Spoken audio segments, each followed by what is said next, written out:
This is our weekly reset. Thank you so much for being with me. Today, we're going to look at another way that we can make each week better, each week ahead of us better in this reset. Today, we're going to be talking about something pretty doggone special. We're going to talk about joy and telling you that the source of power is joy. The source of personal power is joy. Well-known research psychologist Dr. Pamela King may have done more clinical research on joy than anyone. And when Dr. Jamie Allen interviewed Dr. King for Psychology Today, here was what she had to say. Through my research on joy in the last 2 decades, I've noticed that happiness can be a fleeting feeling. As a development psychologist, I've interviewed and studied exemplary and ordinary lives, and I've observed that many people have an enduring and underlying sense of something that's deeper than happiness. And I've come to describe this as joy. I've also noticed that joy is more complex than a feeling or an emotion. Joy is an enduring, deep delight. The fact that joy is overlooked by most psychologists is surprising because it's a core part of being a human. Then Dr. King went on to tell us what produces a life-altering and enduring joy. Number one, growing in authenticity and living in your strengths. Growing in authenticity. You and I are the only creatures in the ever. There's never been another me. There'll never be another you. We're the only ones. We live forever. We have lived forever as unique individuals. But the uniqueness of us as individuals is lost unless it's connected with the authenticity and the uniqueness of others. So being totally who I am, knowing what it's like to feel me, the real me, coming out, not that which somebody else says I should be. We have to be coming from our hearts, don't we? From our truth, and not some social pressure. So that was number one. Number two was living in alignment with one's ethical and spiritual ideals. So I know you've got ethical ideals and spiritual ideals. I know that you're guided by love. I know that you're guided by kindness. And those are your ethics. And you can't fall out of those ethics, even for a moment, with accusations or blame or resentment. If you fall out of those, even for a moment, you lose your joy, and in the process, you lose your power. And we can't afford to do that because our ability to create, our ability to live, our ability to do the very energy that recreates ourselves, that moves through us and has our heart beating 2,000 gallons of blood a day, that has the incredible matrix of our brain working. All of that comes from a certain energy that when we're looking at it as a positive energy and allowing it to flow fully, it's called joy. So do we deal with others with love, even those who are not lovable? Are we true to our spiritual paths? I think most of our seeking God. I mean, we'd love to be in the presence of, know that we are in the presence of God, whatever God is to you. Well, we can give, there's a sign that we can get from God. Pierre Teilhard de Chardin. Pierre Chardin is just, for me, a hero, a great philosopher, teacher of truths a long, long time ago. He said, joy is the infallible sign of the presence of God. So we want to feel the presence of God. Joy is the infallible sign of that presence. Joy. Growing in depth of relationships is the third. Growing in depth of relationships and contributing to others. This suggests that joy deeply involves our connections with others. Well, hey, there's a reason we're not alone here. There's a reason we're not alone on this planet. We need each other. If you get on an airplane and fly across the United States, United States has got a lot of people in it. Fly across the United States, what you see are mountains and deserts and ranges. And then all of a sudden you come on a concrete anthill of people and cars and streaming around each other. And then you're back in the wilderness again. How come they all gang together like that? They all gang together like that because we need each other. We need each other because we connect with each other and we get life force from each other. We get life force by flowing ours into them and allowing theirs to flow into us. There are only two communications in the world. In the world, there are only two communications. I don't care whether you're cussing at somebody or I don't care what it is. And that's, I love you and I want you to love me. I love you and I want you to love me. There are no other messages. And when we fall into that and know that, then that's joy. That's joy. Everything else goes out of the way. All of our, I don't know if I can pay my bills, and I've got this funny lump on my whatever, and I'm worried about it, and I'm crippled in this way or that way. Or if you're flowing joy into each other, then those things don't seem to matter so much. Even in the face of adversity and loss, we can feel joy. Because in other words, we allow things to rob us of our joy. We allow things to allow us from our joy. Mother Teresa said, joy is strength. She would know. I mean, she lived in relative poverty on the streets of Calcutta, just taking care of people constantly. A friend of mine went to work with Mother Teresa, and she was so honored to be in the presence of Mother Teresa. And she said to her, what can I do? And Mother Teresa said, don't talk to me. This isn't about me. There's a person over there that's oozing. They have a wound in them that's oozing. Go dress that wound and give them your love. Ralph Waldo Emerson said, the joy of your spirit is the indication of your strength. Today's talk is joy is personal power. And Ralph Waldo Emerson, great poet, great deep thinker, great passionate man who spoke the truth, said the joy of your spirit is the indication of your strength.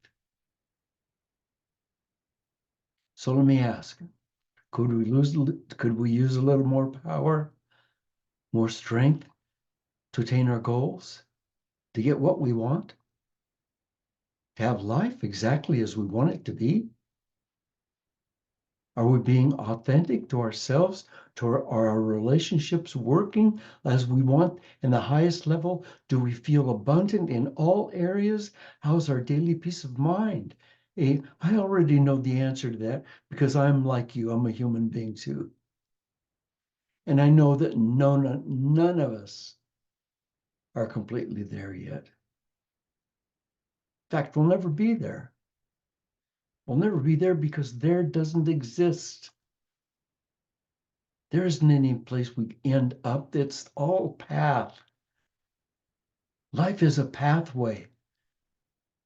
It's a path, and the path is a constant challenge to choose between joy, love, and joy, or to choose between all that other stuff that comes up, regret, resentment, feeling alone, feeling lost, feeling whatever. There's all the other stuff inside the triangle. But joy is our power. And it makes life a celebration. And it gives us the power to make tomorrow even better. But we must be able to stay in joy, to stay one with what Dr. King calls that basic core of being human. And being truly human means being a giver, doesn't it? Being in service to a higher cause and to other people. The amazingly wonderful poet and music writer and philosopher Tagore said, "I slept and dreamt that life was joy. I awoke and saw that life was service. I acted, and behold, service was joy."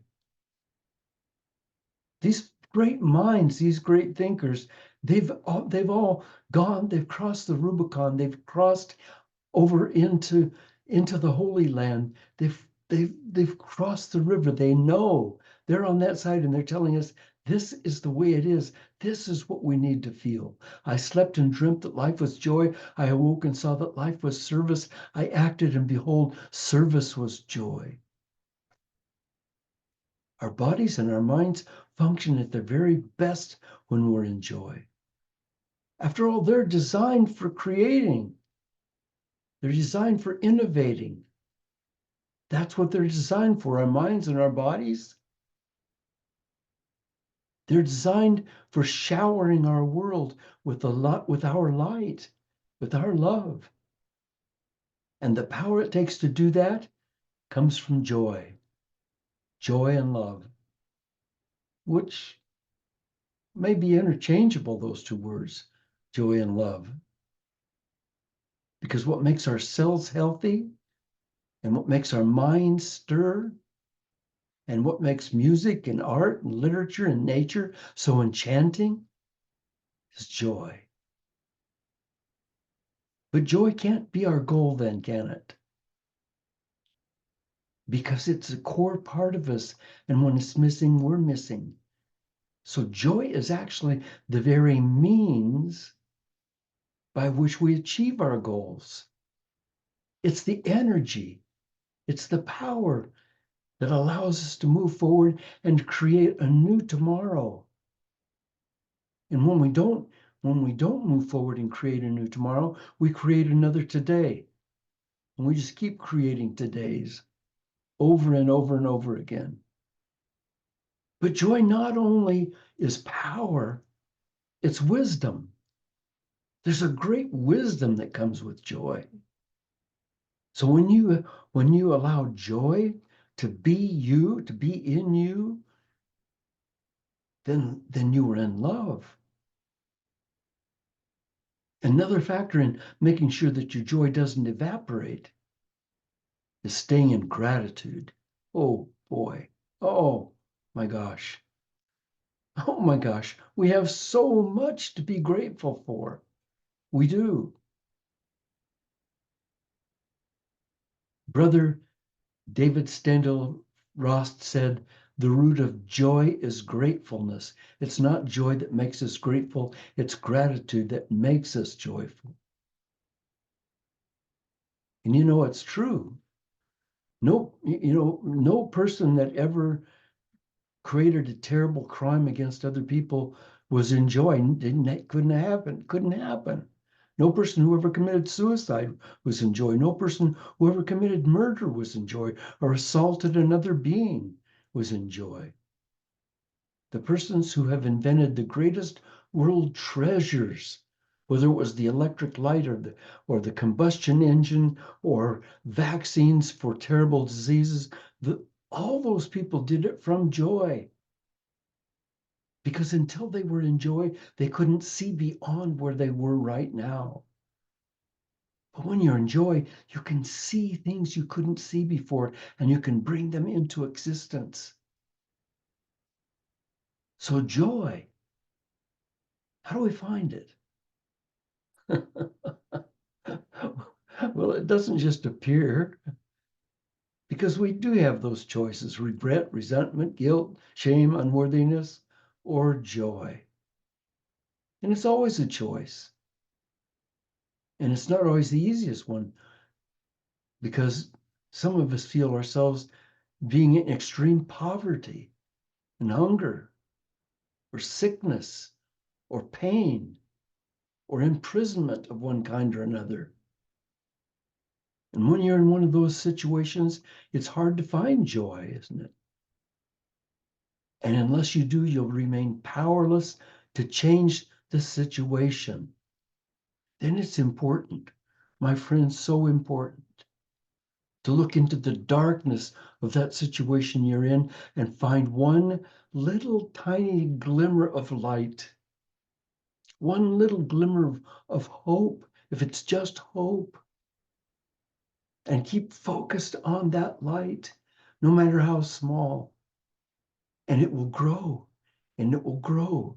And from that hope will come joy, and it'll begin to flood into you, and it'll empower you to change the situation. When all seems lost, joy will light the way. When all seems hopeless, joy will light the way. When you're confused, joy will light the way. When you're brokenhearted, joy will light the way. Anne Frank, sweet, dear Anne Frank, young woman, teenager, living in an attic with her family, hiding from the Nazis, who she knew would probably eventually find them, and they did finally find them and sent her to the camps and to her death. But while she was in the attic, she said, "Think of all the beauty still left around you and be happy." If that girl could do that in that situation, we can too, no matter how desperate things are.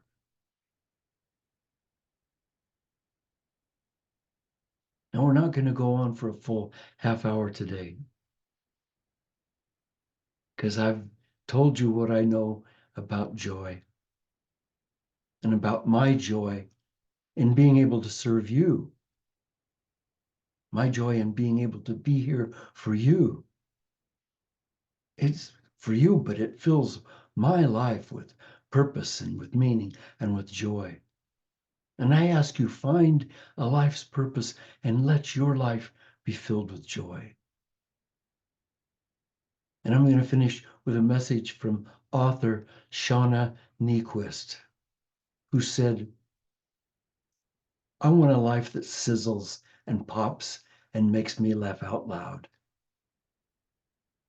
I don't want to go to the end or tomorrow even, and realize that my life was a collection of meetings and pop cans and errands and receipts and dirty dishes. I want to eat cold tangerines and sing out loud in the car with the windows open. And I want to wear pink shoes and stay up all night laughing and paint my walls the exact color of the sky right now. I want to sleep hard on clean sheets, clean white sheets, and throw parties and eat ripe tomatoes and read books so good they make me jump up and down. And I want my every day to make God belly laugh, glad that he gave me life that he gave life to someone who loves the gift. So I'm asking you to know that what we're after is joy. It's the presence of God. It's our personal power. It's the core of who we are. And it's a choice. And any choice other than to be in joy is a choice to be a victim. And we cannot go there. So no matter how small that light, just focus on it every day and give away everything that comes through that light. And as you give away everything that comes through that light, so will it expand within you and transform your life. I love you. I do. Thank you for being with me. And if you can hang around for another half hour, those of us that are here are going to be discussing joy and what it does in our lives. And it's going to be a pretty good conversation. If you have to go, then, I understand you have to go. And go with my love, go with joy, and I'll see you next week.